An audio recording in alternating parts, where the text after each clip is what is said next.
जोङो बोसोरफ्रामबो फालिबोबाय थादों। इउपिपिएलआ सरखार सालायगासिनो दं। बिटिसि सुक्तिखौ सनमान होनो रोङाखिसै। बिटिआर एकर्डआ जिर'। बियो सुक्ति नङा, बियो बे समाव नोंथांमोननिसिम मोनसे आपडेटखौ होनो लाबोलायबाय। दा बेनो जाहैबाय दिनैहाय 10 फेब्रुवारि बिटिसिनि एकर्ड डे। बे बिटिसिनि एकर्ड डेखौ बोसोरफ्रोमबो फालिबोबाय थानाय हिसाबै दिनैबो बिटिसिनि बारग' चिफ हाग्रामा महिलारिनि दैदेननायाव दिनै फालिनायखौ नुनो मोनदों। दा बे बिटिसिनि एकर्ड डेखौ फालिनायजों लोब्बा लाखिनानै मानगोनां हाग्रामा महिलारि सारा माखासे बाथ्रा फोरमायथिदों। दा बिथांनि बे बाथ्रा फोरमायथिनायखौ नोंथांमोना खोनासंलांबानो जाबाय।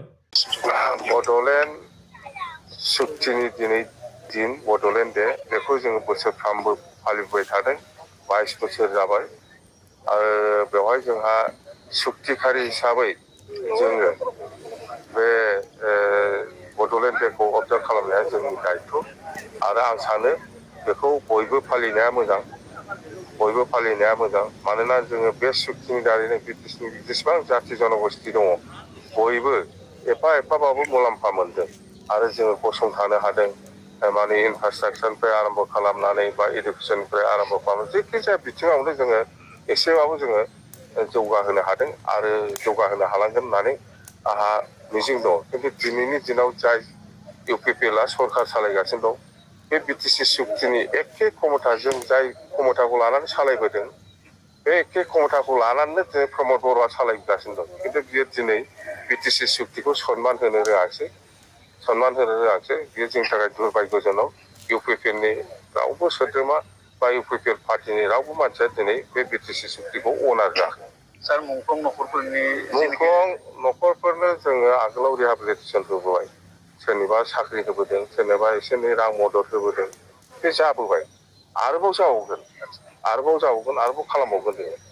बिटिसि आरो बिटिआर एकर्डनि गेजेराव सारनि मोनदांथियाव माबायदि डिफारेन्स? बिटिआर एकर्डआ जिर'। बियो सुक्ति नङा, बियो मोनसे एग्रिमेन्टसो।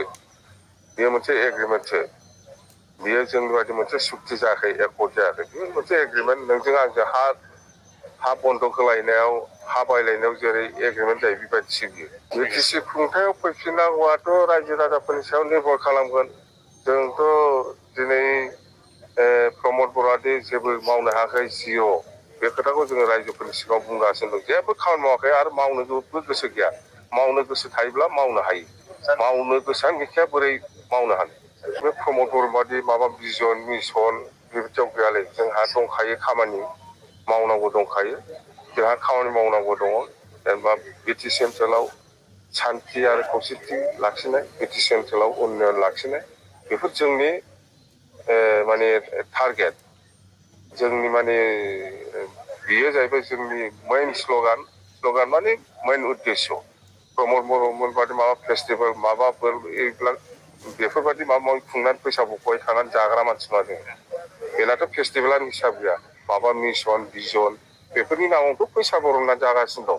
पस्टारा गांलाब सिथाबगासिनो दङ। बे पस्टारनि नामावबा बेसेबां बिल बानायदों। माबा फुटबल पार्टि, बिनि नामाव बेफोरबादियावनो बेना फैसाया सेस। आरो बियो जेसेबां खरसा जादों, बिनि लिमिटनि बारा। 100 थाखानि बे खरसायाव बियो 500 थाखा खरसा देखायनानै जागासिनो दं। बेना बेटसो।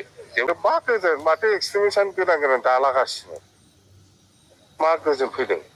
बे एनडिएफबि जायफोर सुक्तिखारि लिडारफोर आरो जायफोर केडारफोर, बिथांमोनाव सोंबानो जाबायना बिथांमोना मा मोनदों, मा गोजोननाय फैदों।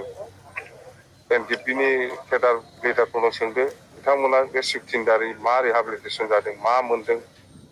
दिनैसिमबो केसाव दङ, केस सोलिगासिनो दं, दिनैसिमबो जेलाव दङ। बबे सुक्तियाव नुफेरा? सुक्ति खालामखांनायनि उनाव मानसिया जेलाव थायो। बबे सुक्तियाव नुफेराखै? बबे दुनियाव बबे सुक्तियाव नुफेरा? सुक्ति खालामनायनि उनाव मानसिया जेलाव थायो। जोंथ' बेबायदि नुफेराखै। आल्फाखौ नुवाखै। सुक्तिनि सिगां बिसोर आल'सना पन्थी आल्फानि जेसेबां जेलाव दं, बिसोर गासिबो गजोब्बाय।